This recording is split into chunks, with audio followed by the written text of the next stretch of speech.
Welcome back to more SCL North American action. I'm Anatoly, joined by Taco yet again. We saw Obey Alliance in a grueling 60-minute game, finally finding a victory against Elevate. Just what a game. And it goes to show just how much promise this new Elevate roster actually has to offer. Just able to take the world champions to a 60-minute match in one of their first game debuts is pretty astonishing task. It's still really early, obviously, in the split. This is the first set for both Obey Alliance and Elevate, so I'm not really looking too harshly here for either side. You know, you get your jitters out of the way for the last and most important fall split heading into HRX, and these two teams for game number 2 should clean things up a little bit more. Any question marks that people might have been having about Zaxi, though, should start to be getting answered. He had a pretty strong performance in that last matchup, actually saving Obey quite a few times despite how heavily he was being focused out. So now the question just remains, can Obey close this set out? Especially after that missed pluck coming out of Jelly. Zaxi was there to clean up the pieces. And heading into game 2 for picks and bans, cleaning up, picking up the pieces. Elevate are looking to at least get a split out of here, banning away the Ravana yet again against Dwarst. Smart choice. You don't want to allow Dwarst to have that Ravana or even Mifflin to take it into the jungle. Just all around too much to offer. And Obey, same story, taking away the Scotty selection, knowing that Elevate are going to have that first pick. That Xing Chen ban, really annoyed by Dwarst on both potentially Ravana and then obviously the Blink Xing Chen, the hero that Obey needed to steal away that Fire Giant. I'm liking the confidence though with the Chronos run back. I do feel as though Elevate were able to utilize that Chronos quite well. Just a little unfortunate that the late game didn't get to come as much of a factor as what they would have liked. Griffin got away with a really good build with that Warlock Sash, and just Obey Alliance didn't pull the trigger on trying to gank him a little bit too much, so he made quite a statement in that late game. But now, Chronos and Soul very early in this draft. Taco. These are two very potent mages, however, so even though they've taken a little bit of a chance locking away these two, I am loving that Fafnir choice, because if there's one god that can amplify the damage dealt by these two mages alone, it's definitely a Fafnir. That Coerce is just going to provide such a big attack speed steroid for both the Soul and the Chronos, especially if he's in that draconic form. Sobek and Sun Wukong yet again are going to be the first 2 picks for Obey Alliance, but instead of going for their 3rd melee character, really prioritizing the Thoth here, wanting to give that to Delta Marine early. Leaving a few more question marks this time around since they don't have that Xing 10 locked away as to whether or not Dwarst is going to take his chances with the Sun Wukong. I like the jungle choice bans, however. Taking away that Nemesis means that Obey still has an opportunity here if they want to add another warrior or guardian for that front line. Hebo and Hellband by Elevate, surprisingly, considering Thoth is already selected for Obey Alliance. Were they afraid of Mifflin playing Hebo jungle? It could have potentially been a Hell ADC, and then again, Mifflin with Habwa jungle would have also been a strong selection. Habwa has a ton of pressure to offer whenever he's roaming around the map, and everybody likes to say he has 3 ults for a reason. Thor and Kakolin going to wrap things up for Elevate, having a pretty good frontline and good setup. More importantly, that Tectonic Rift and the Anvil of Dawn global pressure could be the spark that Elevate need to follow up with this late game Chrono Soul combo. I do feel as though Obey's draft is going to require a little bit more execution this time around, opting for the sustain option with that Guan Yu as opposed to a warrior that Dwarst might have had a little bit more of a laning phase opportunity as concerned. But Kakolin can still deal quite a lot, and so that's why I am kind of expecting this Kakolin to be in that solo lane role. And it will be. And that's not a bad idea to switch things up, to go from Chalk into Kakolin for JacobTask. He played rather passively in the beginning of the first game, but he definitely stepped it up as the game progressed. He really wanted to dive that backline, make it kind of annoying for Obey Alliance to do whatever they wanted to do here. It's Guan Yu support. Jelly is swapping it up. I thought that he was going to try and run it back for a redemption on that Sobek, since a couple of those plucks were a little bit fried last game, but instead going for the Guan Yu, just hoping to try and sustain for his carries as much as possible. It's also going to try to chase down Griffin potentially after he uses that ultimate, making it very easy, because Cavalry Charge does a lot of damage if you can connect every single consecutive hit. And that also having that mini stun could be very effective against the Chronos, but he's going to have to be careful in the laning phase since Chronos does have a stun that could potentially halt that Tallow Assault as he's trying to clear the wave with Zachsy. It's very true. You can also even bait out that stun and then just go into your ultimate if you are sitting at level 5. I love this rotation out of Jelly sitting in the solo lane. The Tallow Assault at level 1 just helps group up the lane so well, but he's still going to go for that support build with the Watcher's Gift, and not having Bluestone Pendant means that they still have to throw out some in-hands before going for these invades. Check out that poke onto Dr. L, however, because of how much damage Obey was able to put onto him in the mid lane, it means that they get to secure their own buffs this time instead of having to worry about the invade. Both sides just opting to secure the left and right mid Harpies, however. It's also a trade of buffs for buffs as Obey strip away the speed of Elevate on the right while losing their own purple and red on the left. So slightly above the pacing is Elevate, a 2-for-1 buff invade go in their favor until the blue buff gets secured now. Up until they saw that Jelly was in that solo lane side, they just knew that Zachsy probably hadn't been able to secure his own buffs. He probably just opted to take the 2 mini creeps, so that way he would still hit level 2 on time in the wave. And acquiring that much solo farm will still leave him able to keep up with Griffin, but it is a slightly detrimental for his early game. Look at these relics out of Visions, already going for this Belt of Frenzy. I love this idea, truly showing the strategy out of Elevate that they want to go for an early Gold Fury. The Frenzy for sure just simplifies that to me as well, because anytime you leave a Fafnir alone, having that coerce onto his teammates and a Soul and a Chronos, 2 gods that absolutely love putting damage out onto objectives. This is probably one of the strongest teamfight relics if you think about it. Once you have the lake in potential. Hold that thought though, it's actually taking a lot of damage on the left, but Dr. L's taking more in the mid lane. Mifflin, he found the first blood in game number 1 onto Dr. L. Second game though, he's still trying to go for it there. He's sitting at level 4. Cudgel is good, but he's surrounded by 2 players. He needs to find the transformation or get Jelly to heal him off. And he's going to get a shell as well, just in case that wasn't enough. Now Jelly trying to put some pressure onto JacobTask. Unfortunately, Mifflin picked the wrong way to go around for that 72 transformations. The sprint could potentially get Jacob out of danger and put Mifflin almost dying to the heal out of Mr. Teep. That's so unfortunate that Mifflin just pulled the trigger on the Tiger Sun a little bit too soon, considering Dewurst found that block.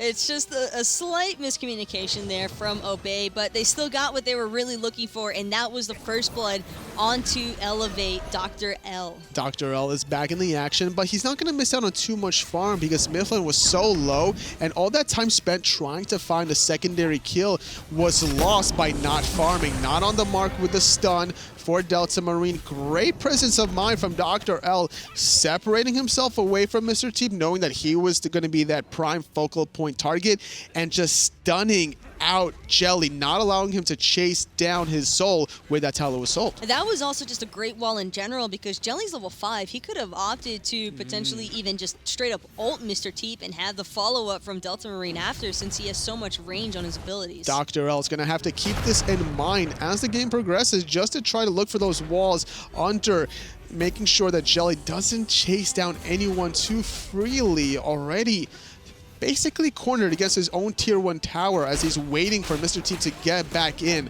coming back into the lane with a tier 2 boots. Dr. L is still level 4, just now about to hit level 5, slightly behind Mifflin, but it's his speed buff respawn that I'm keeping eyes on because it looks as though Obey wants to take it yet again. It just seems that Obey wants to keep pressing forward the speed buff. They realized that the last game that sustain was a big deal for Elevate. We saw how important the Sylvanas pulls and the heals were for Vision. This time around with Guan Yu for Jelly, he was doing a lot of work. Speed buff will get confirmed by Delta Marine. He picks it up even just for good measure as he channels up that final judgment, not wanting to pull the trigger quite yet as Obey Alliance walk away.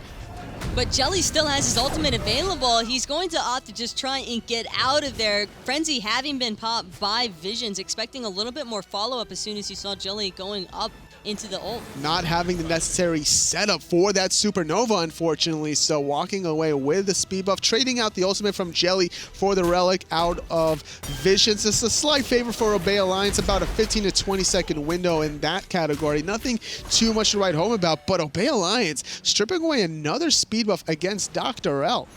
And that's just Doors using that hog to its full priority, and that's just, if you're gonna build a hog, you should invade. Yeah, you have to. You don't have the best teamfight presence with the hog compared to, let's say, a sprint, girdle, shell, horrific. You might as well continuously invade, especially before a lot of these items and levels come online and take advantage of the support.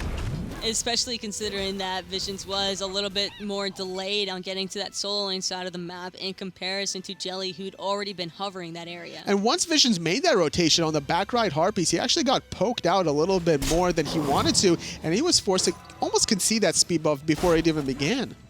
Dworst right now trying to make JacobTask concede the solo lane pressure, but doesn't seem as though it'll be super effective. He's actually trying to catch up to Griffin using that additional movement speed off of the knock-up dash, but not enough to close the gap. The accelerate was just a little bit too much for Griffin. I think Jelly wanted to get in range just to use the Tower of Assault. Couldn't quite get there in time to poke out that Hunter. And as a result, we're just seeing a little bit of lull here between these two Hunters. Sitting at level 8 here is Griffin with the red buff, as Zaxi still remains at 7. This is probably going to be very similar to the last match where we saw Griffin and Zaxi on this Jingwei Chronos respectively.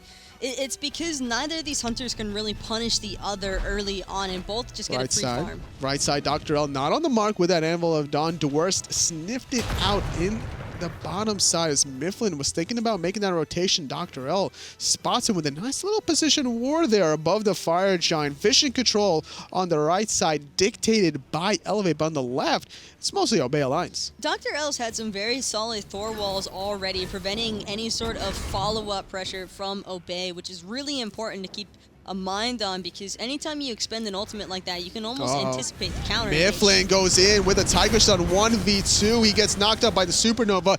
Does get into safety. Jelly comes riding in on the horse, but he's out of range. On the backside, though, Dwarfs is there with the plug, finding the kill onto Dr. L, his second one of the game. And Obey Alliance now all around the mid lane could look for either some tower poke or maybe this Gold Fury. What a rotation by Dwarfs, just walking all the way over to those left mid Harpies. His team made the call to go in, and now he's even saving his own mid laner as JacobTask was trying to put a little bit of a beat down. Great knock-up. It's going to prevent the stun after the root. Dwarfs is taking a lot of damage. He needs to avoid this next Stellar Burst. It's actually going to be changed target onto Delta Marine. Sprint being used defensively by Elevate, trying to retreat under their own tier 1 tower. And that was a clean 1-for-0 at the end of the day. But that works out so much better for Obey, because sure, Doors had to use his ultimate, but it was the sprint being forced out by JacobTask, which means he won't have that in as he goes back to the laning phase against Dwarfs. Both of these Hunters trying to battle for these Oracles. Goes in the way of Griffin, getting credited with both. Dr. L needs any farm he can get. Sitting at level 8, 1 level behind Mifflin. Is going to share this next wave with Griffin.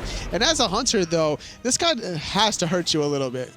Just a little bit, though, but he's probably still going to be looking to build into that Warlock Sash yet again, really loving that health that it provides, which he should, because of the draft that Obey keeps opting for. So much chasing potential means that you're going to want a little bit more survivability, which is what Warlocks can offer. Now, whenever I see a Chronos or anybody go for a Warlock Sash, it means that they're expecting these teamfights to last quite a long time, but wouldn't that favor Obey Alliance, considering they have Guan Yu for the sustain? Guan Yu still has a great heal, but it's not as effective as it used to be. In order for Jelly to get full utilization out of it, he's got to be careful with his positioning. Stun. Speaking of which, stun onto T, but he's in the Disapparate form. It's going to give him enough time to go to his tier 1 tower, but underneath, Mifflin, thinking about diving this, just gets the cudgel off, avoids the hammer stomp from Visions, uses the Ox form just to continue the pressure in the sky as Dr. L lands into the backline, stunning out Mifflin. Great heal and shell being popped by Jelly, keeping his jungler alive, and it's actually Dr. L in a lot of trouble. Third death of the game.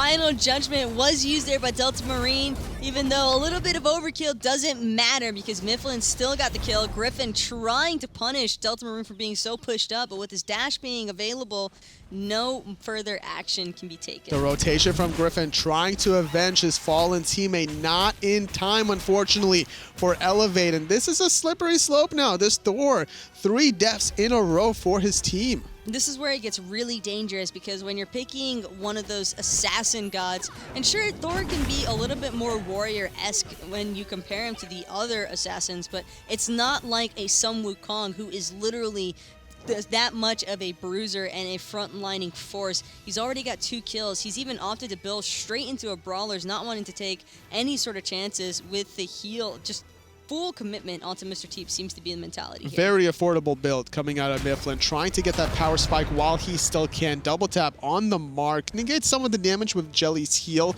Right side though, looks like the speed buff is the target, unless they're gonna go onto Dr. L. 2 out of 3 shots from Delta Marine hits the Thor, and now Bay Alliance, they set their sights onto the speed buff. The Hog is available for Dwarves. Jacob right around the corner finds a knockup only onto Jelly. Gonna avoid out that hammer stun. Coming out of Visions, a great disengage yet again from a Bay Alliance as they strip away another speed. And Dr. L was just trying to find a double tap onto Delta Marine, unable to connect there, which just means that he's gonna actually get stunned out in the mid lane instead, not having his hammer available until just now to get away. Left side is the escape path that Dr. L elects to go for. Doesn't have his ultimate, sorry, he just got his ultimate back available. Now that these Oracles have respawned, it seems that it's going to go for a 1-for-1 trade. Obey Alliance not really on the mark in terms of controlling the vision around this Gold Fury, but instead they're willing to just get a lot of kills here onto Dr. L instead. Obey Alliance, though, in comparison to the previous match, are certainly putting a lot more emphasis on the early game than beforehand. Now they're really trying to look for those early commitments, the early aggro sessions, because the sooner that they build up those kills and get those snowballing power spikes for gods such as Mifflin on the Sun Wukong, the better off they're going to be. Having Devil Gloves already on Zaxi with 34 stacks, really trying to get that physical power online. And Jelly having a little bit additional mobility with the Swift Wing. Normally we only see these on solo laners since the teleport tier 2 change, where you can't teleport to any ward unless you spend 500 gold to upgrade it. Last game, I believe that he opted for the same high to the Urchin Rush. This game, he might have felt as though he needed a little bit more speed in order to get back to the lanes and farm as efficiently, since he's getting poked out and being forced. It's not so much the poke out either, as much as it is his mana pool that might be becoming an issue. I mean, he's a Guan Yu. He has a horse. He needs a little bit more mobility. He's trying to get in range to find multiple hits of that cavalry charge and the stun effect. We're seeing Obey Alliance collapse around their own sentry ward, not allowing Visions to try to get the vision that he really needs. Did he drop it around that Gold Fury? Nah, he didn't.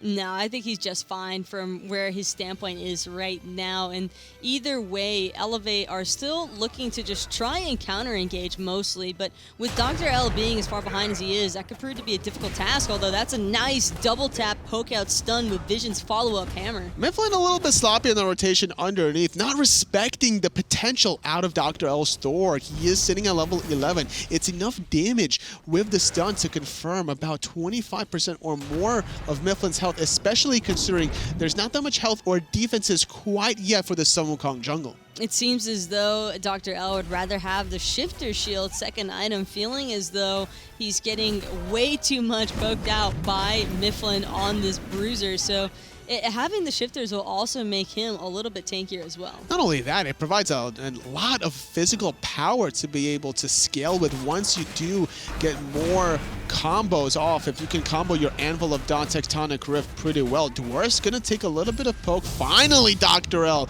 gets his own speed buff, but he has to use the ultimate defensively. It didn't come easily. Jelly was right there charging in with his ultimate, and fortunately enough for Dr. L, he's able to get out in time because he actually accidentally pressed on his own purification bead, so he won't have those available. Not certain if anybody from Obey noticed that, though. Unfortunate set of circumstances going in as Jelly stunned out. Dr. L, 2 out of 3 on the mark, hammering away before the third shot from Delta Marine would have secured the life. Surely there. Oracles going the way of Obey Alliance now, trying to figure out their next plan of attack. Not a single member from Elevate is able to provide vision onto that Gold Fury, which just means that Obey Alliance, if they really want to, or if they catch Elevate slipping as far as where their members are on the map, I could easily see them aggressing onto that Gold Fury. Different style of mid-mage builds here. Soul going for this Divine Ruin, really respecting the heal potential out of Jelly, whereas Delta Marine on the Thoth going for the traditional bursty mage style. Understandably so as well for Mr. Teep. Speaking of which, Delta Marine taking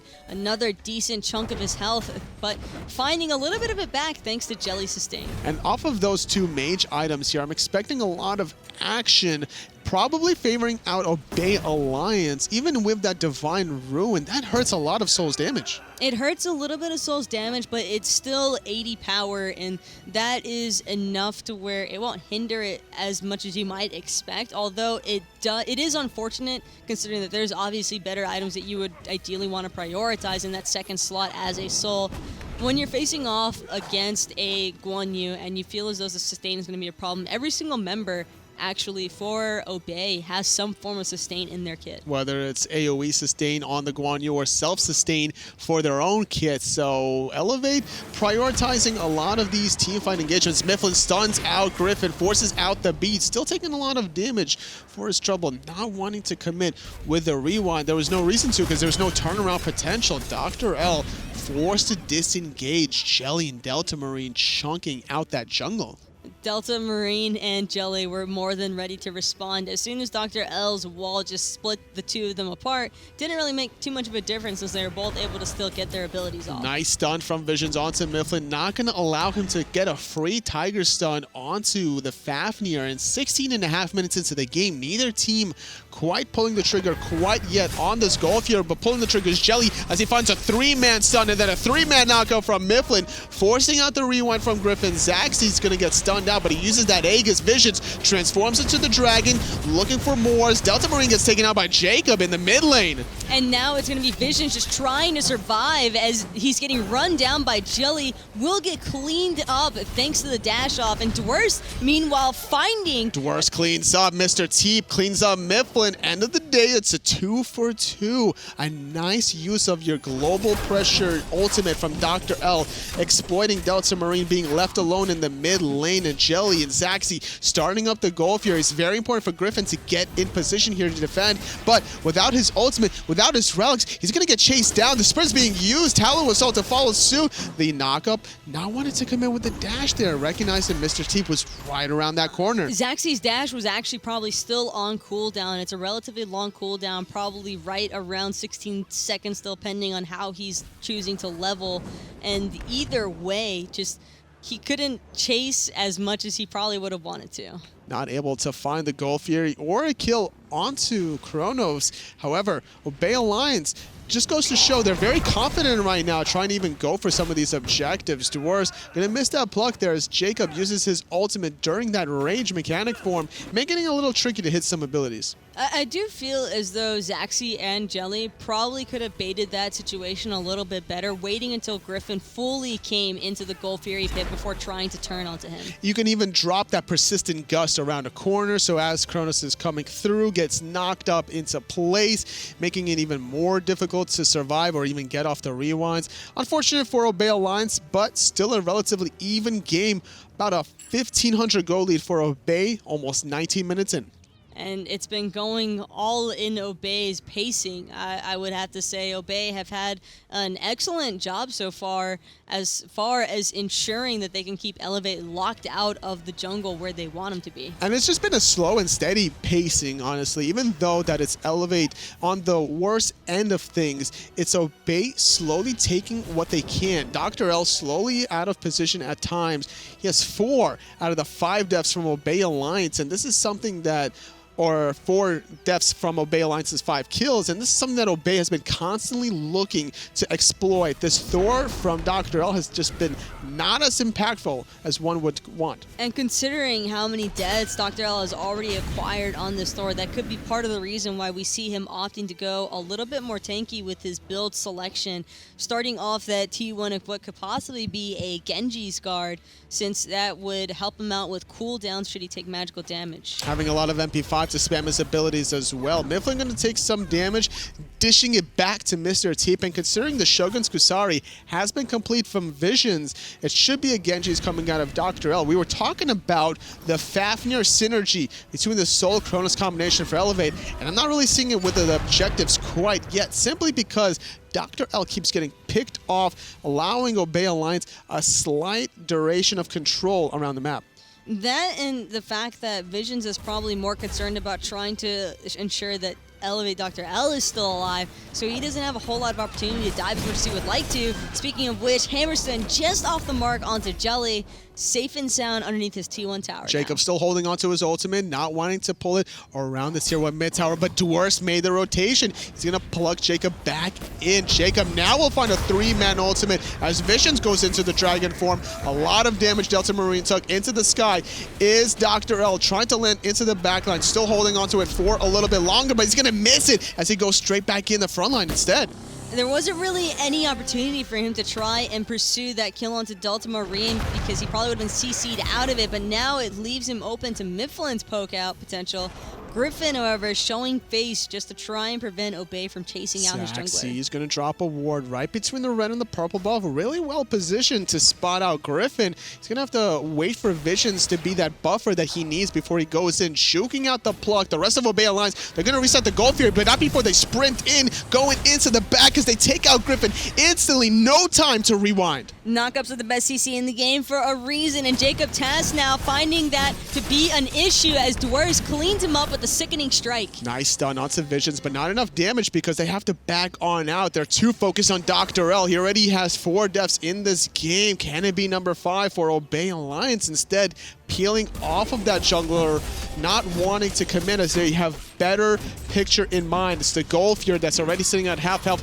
No one from Elevate to contest. There's absolutely no chance for them to contest considering how quickly that Gold Fury was shredded anyway. Zaxi really showing off just what Executioner and Crit can do to an objective. Looking at the player damage, Mifflin has always been at the top of the charts here with his Sun Wukong, just always in the right place, the right time to get off the poke, and this is a good timing to be able to try to exploit this because the Sun Wukong, like we were talking about before in game 1, goes from this kind of bruiser warrior, poke you from a distance god in the early game to a meat shield in the late, so you might as well get this damage in while you can.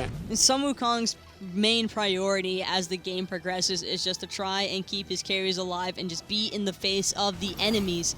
And as long as Mifflin has the rest of his team to follow him up, he'll be just fine. He's also got Dwarfs to rely on just in case his team needs a little bit more backline protection peel, because I would anticipate Jelly to be more of an initiating factor on this Guan Yu. And I love this item Mifflin elected to go for, Runic Shield. This is so refreshing to see somebody pick up this item, especially against a Soul or Kronos, or why not both here, limiting the magical power against the enemy gods. It's so very effective against these two mages in particular as well, since they rely pretty heavily on their auto attacks. Trying to find something happening in the Soul lane as Mifflin makes this rotation. Visions is not on the mark with that hammer stun. Jacob going to eat some poke for his trouble. In the mid lane though, I'm seeing a little bit of a rotation from Jelly, trying to out-pressure Mr. T. But pluck though onto Jacob into the stun, which gets immune by the ultimate from the Kukulkan. Dwarfs thinking about diving this with Mifflin into the Somersault Cloud. Needs to find another pluck, but it's actually Jelly wrapping around underneath. Finds? No, he doesn't find the stun. Leaps over the last hit. That reaction time by JacobTask, managing to get away, anticipating that stun would come through, and now it's the turnaround as Mr. T is trying to help his team find a kill. Dr. L landing right on top of Dwarves, but these frontliners are way too tanky. Stun is good. The Kronos time stop is not on the mark though, making the rotation a little bit too late though is Zaxi. He's probably going to start up the Portal Demon here by himself unless he's a little bit too worried. The rest of his teammates are rather low. Mifflin did have to back on out here. However, Elevate, they're just going to allow 2 members to get this tower on the right-hand side because they want to go for this Portal Demon. And for good reason. Visions actually being immune to that due to his dragon form wearing off. The reset is so good. The final judgment was also fired by Delta Marine. It was just slightly off the mark though. Jelly going to slow out Jacob here. He doesn't have his ultimate as he just uses it now, trying to jump away into safety. Nice time stop there onto Jelly as Griffin trying to deal with Mifflin on the backside and now having to deal with Jelly on the front. Visions jumping over the walls. Griffin rewinds into safety here. He's trying to survive. He's left alone here on the backside, though. Thor now is kind of going on the right-hand side alongside Griffin. These two mid-jungle needs to find an escape path and hold hand in hand while the rest of Obey get the portal demon. Even though the entirety of Elevate managed to stay alive during that engagement, it still is completely against them because of Obey being able to secure that portal demon.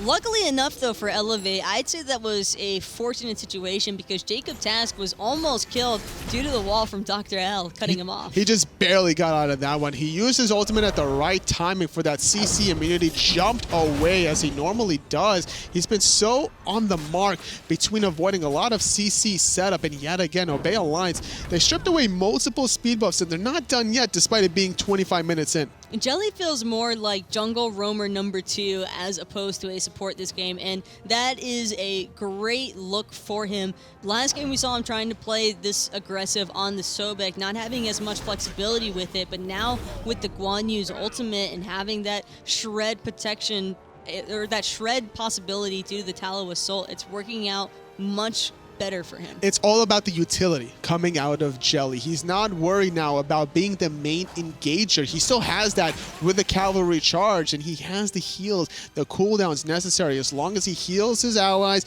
as long as he dashes through enemies, he strips away some of the cooldown from the rest of his kit, making it very annoying for Elevate to deal even damage because that heal is going to be up very often. And actually, the worst with that Shield of Regrowth, that's a throwback item for sure. Not really picked up as often nowadays, but getting the boost or the movement speed boost off of his Sickening Strike seems to be working out for him. I like it. It's a little neat, you know, nice little neat trick. You use the Sickening Strike to get the heal, proc the Shield of Regrowth, get the mobility you need to cut the distance just to get the pluck. Mifflin, though, takes a lot of damage. Forced to escape, though, with the ultimate into 72 transformations, but this is all tactical. That was done on purpose. It's the left-hand side. Obey get the Gold Fury. But why are 4 members of Elevate even hanging out on the solo lane side to begin with when there's only a lone Sobek? He's baiting everything. He's juking and weaving for so long. Elevate want to get this tier 1 tower for so badly. It's already at half health. They're not able to really get it. Dr. L is thinking about making the rotation. Supernova being used, trying to lock down the Croc. He's not able to get taken out quite yet. Making the rotation is Jelly, stunning out 4. Zaxby's here, trying to find the cleanup. Dr. L takes out Dwarfs as he tried to escape. Double knockup onto that tier 1 tower. Delta Marine trying to do what he can underneath as Griffin is trying to chase down the dash from Delta Marine. Cut against the wall. Dr. L still underneath. Finds the stun out to 2. Double tap is so good, forcing out the Aegis of Delta Marine. Berserker Barrage will clean him up. But it's not going to be left unanswered as Jelly is looking to find Mr. Teep, and he does, but Griffin easily wiping out Zaxi since he was caught up in that double tap engagement as well. 3 for 1, 4 for 1. Dr. L has made such a great rotation and a cleanup. This could be a Dia's side, unless they just want to go for this tier 1 tower instead. Visions tanks it up for the moment here, having the Emperor's armor to limit some of the attack speed. What a play coming out of Elevate. We thought they were down and out. They're still down about 6,000 gold here, but they desperately needed something to happen.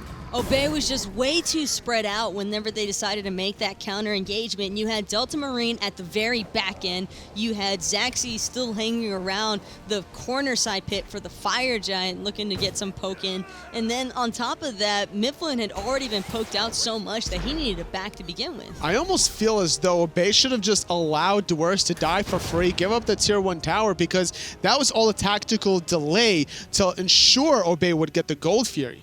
I don't really feel as though Obey had to necessarily forfeit Dwarf's life for nothing, but had they rotated a little bit more efficiently, they could have potentially prospered off of that fight as well. That's one of those mid-hunter situations like, I get red buff, you get red buff, I get red buff.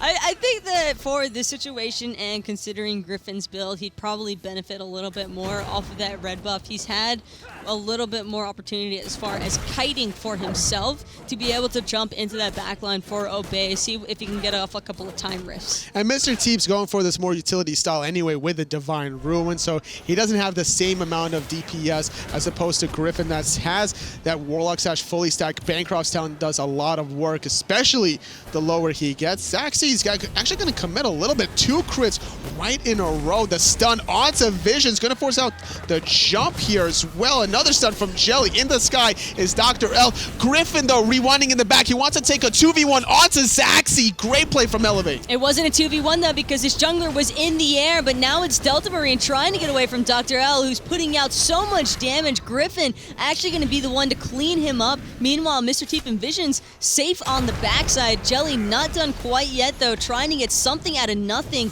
Instead, falling back. Worst is here. He's lurking in the water. He's trying to find a return kill onto Visions. He's forced to dash away. This tier 1 tower on the left-hand side will be aggressed on by Elevate.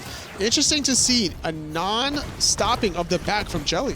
That was just Zaxxy getting completely blindsided, not expecting that rewind from Griffin. It seemed so completely random, but it was all calculated to begin with. Jacob is going to dive this tier 2 tower. Kronos and Thor doing so much damage as Jacob takes out Dwarf's tier 2 tower. It's going to fall, and this is where things are getting scary for Obey because the Soul, Fafnir, Kronos combination will melt objectives. This is where the boost starts to really come into play. Griffin not even caring at all about the team fight, just wants the Phoenix, and he'll be able to find it alongside of Mr. T. 30-minute Phoenix without a Fire Giant in the game quite yet. Elevate, walk away like bandits. Jacob is going to give up his life here on the left-hand side to ensure the rest of his team walk away cleanly.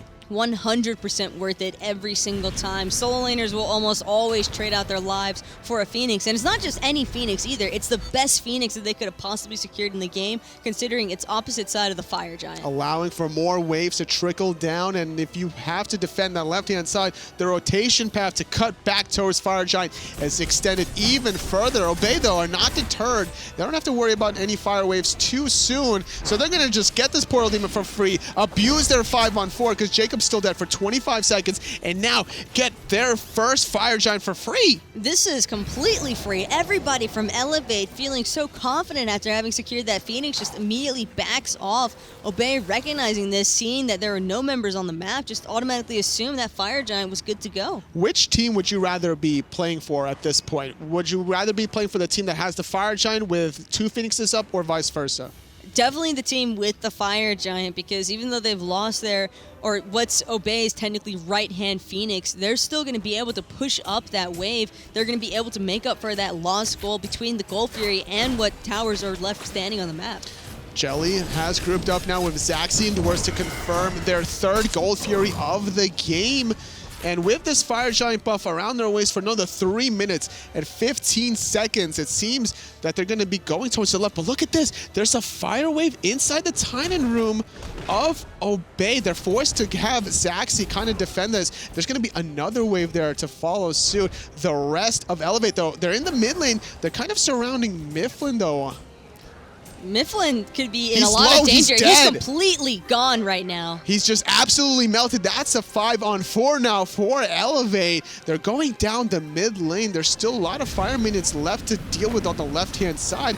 This almost completely negates a Fire Giant with Mifflin. It was a similar strategy of what Obey tried to do in game number 1 by having 4 in the dual lane and 1 in mid, but this time around, Elevate adapted brilliantly. The mistake there for Obey was they started making the push without first getting the wave, and whenever you don't grab that wave, you got fire creep stacking up into your base instead. Now Mr. Teep and the engagement's about to break out. JacobTask leading the charge, having to be backed off though. Shell already popped, but Dr. L is straight up in the air. Jelly's going into the front side, stunning out 3, forcing out the beats from Griffin. Dr. L getting Delta Marine on the backhand side. Visions is very low, getting chased down by Jelly trying to find the kill is Dwarfs as he confirms the kill onto Fafnir. Zaxi is going to chase out Griffin, though, forcing out the Aegis on the mid lane. Jacob is forced to retreat. He's very low as well. Teep is going to force to use that Aegis just to stop that Talu with soul damage. Dwarfs not on the mark with the pluck, but every single time he uses that sickening strike, he gets faster and faster. And that's all that Dwarfs was looking for, was just that little bit of a boost. Same could be said for Jelly, and now those two gods are going to be able to lock down Mr. Teep. Forced out of the Aegis and the Disapparate did not make a difference. They still found the kill. What just happened? At first, Obey Alliance with a nice comfortable lead. They lose one member. Elevate come back strong, and now this time around, Obey Alliance are yet again taking advantage of the overextension from Elevate. And that's exactly what they were looking for the entire time. They just wanted to have those little opportunities in order to bring themselves back into it. The tower on the right-hand side is going to be aggressed on by Obey Alliance. They need to ensure that these firemans are not going to be an issue. Jelly stunning out Griffin. Not panicking, though, not using any relics or the rewind because he didn't actually have it. Dr. L, though, landing onto Mifflin, doing a lot of damage, forces out the shell from Obey Alliance's Dwarfs, plucks in Dr. L. 2 crits coming out of Zaxi as he just escapes with that hammer. And just the triple crit build putting in work right now for Zaxi. Right-hand Phoenix has spawned for Obey Alliance, which is what they were looking for the entire time. So now with that Phoenix being back up and running, it just means that all they've got to do is push out any remaining fire waves, which I'm pretty sure Delta Marine just took care of, and then just be patiently waiting for the next Fire Giant. 15 seconds more on this Fire Giant buff, and then it's going to have to wait an additional minute for the respawn as Elevate are trying to position themselves for Sentry Wards here. If you're Elevate, how do you stop Obey from getting this next Fire Giant? You just stay grouped up. Elevate's team fight is very strong right now between the Soul and the Chronos being online on top of the Fafnir's Coerce, and Dr. L has been mostly on the mark with his Thor ultimates despite that rocky start he had. And he's trying to get off as much damage as he can with his build, like you said before, of how tanky it was between the Shifters, the Genji's Guard, now going for a Masamune. It's not your traditional Thor build, but it seems to be at least working out for the late game. Jacob trying to zone as much as he can. Mifflin going to go into his Somersault Cloud, lands into the backline. Griffin is forced to retreat alongside Mr. Teep. Going to go into the rewind to go back into it as Dr. L comes landing onto Delta Marine, very low, forced to dash away. The shell is good for the moment. Dr. L going to get stunned out, forced to go in the Aegis. Supernova doing what it can, but Jacob is diving the backline, uses the ultimate onto 2. Delta Marine still waiting for the right timing to use that ultimate. Delta Marine doesn't have a whole lot of follow-up, but he's still right there behind the rest of his team. Zaxi finding that kill onto JacobTask, now looking to pursue the rest of Elevate as everybody's on the retreat, but Mifflin, they're all so slow. Mifflin was not on the mark with a stun or the slow. Everyone retreating from Elevate as they have a 4-on-5 disadvantage for 45 seconds. The sustain coming out of Jelly is a little bit too much to handle, I want to say, even with the anti-healing coming out of Elevate. Fortunately, still going in Obey's favor. More than happy to secure this Portal Demon because that means any members that might have been low won't be temporarily because they're just going to back to base and then immediately look to siege this Fire Giant. Mr. Teep and Griffin a little low for their liking. Needs to be mindful about their positioning with Visions leading the charge, though. Still a 4-on-5 as Jacob will revive in 15 seconds. Griffin's in the fountain while the rest of Obey Alliance are going to be starting up this Fire Giant, sitting at half health. Actually plugged into the Fire Giant a little bit closer, but almost done on purpose, trying to take out Visions. Delta Marine not on the mark with the stun, but Mifflin could be with his sprint. And now the sprint, but the wall is going to separate Obey into 2 different segments. The Doesn't crit matter is so though. good. Zaxi takes out Mr. Teep, instantly going into the airstrike, trying to dive out Griffin even further. Jukes the ultimate from Dr. L. 2 dead members from Elevate with Obey Alliance having the Fire Giant. They take out their 3rd member. They could potentially find their 4th onto Jacob and then look for this Phoenix in the mid lane. Zaxi already had that unofficial triple kill. It doesn't really matter when you get 3 members of the enemy team and it's 38 minutes on the board. They're going to have the creep wave pouring in as well. Obey Alliance are looking to take this one home. A lot cleaner than the last game that they could find it. 4 dead members from Elevate. Only JacobTask stands strong, trying to hold on to this Titan as long as he can. Unfortunately, cannot do so. Obey Alliance with their 2nd victory of this first set of the fall split.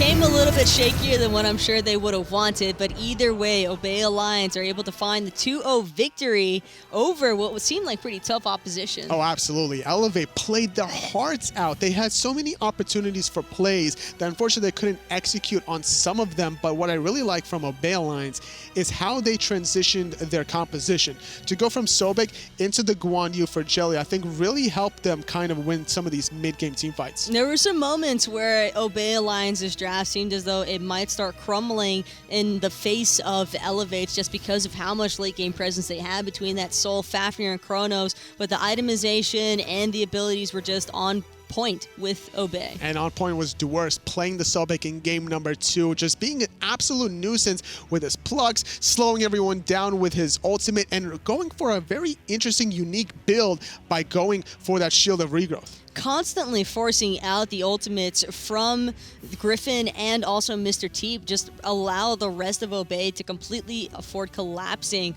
onto Elevate. How do you feel about Elevate's composition between this double Soul Chronos? Because it was drafted very early on. It might have worked out a little bit better had Dr. L not fallen as far behind in the early game as he did. Granted, you can't fault him entirely for that, as a large portion of it was just due to the rotations from Jelly, and you had to worry about Mifflin on that Sun Wukong, able to exert so much damage and pressure. Yeah, Mifflin did a lot of work on the Sun Wukong. He was just all over the place, the right timing. He got the stuns off, the slows off. He was just being that meat shield in the late game that you would normally expect out of him compared to game number 1. That's just what you need, though, from your jungler if he's going to opt to put a warrior into the jungle role. You can't afford to have somebody who's going to play back and look to slow down the pacing of things when the enemy team goes for an assassin and you just have to go for the brawl. Well, with Obey Alliance winning 2-0 here, let's take a quick look at the SCL North American standings. This concludes week number 1 action thus far. Astral Authority, Strictly Business, and Obey Alliance all winning their sets. Elevate Sword Gaming in memory of Michael still without a victory. Just everything, clean 2-0s across the board, but that was actually just the week 1 sets. We still have some week 2 ones coming up. We still got 3 more sets to go, guys, so stay tuned after this quick break.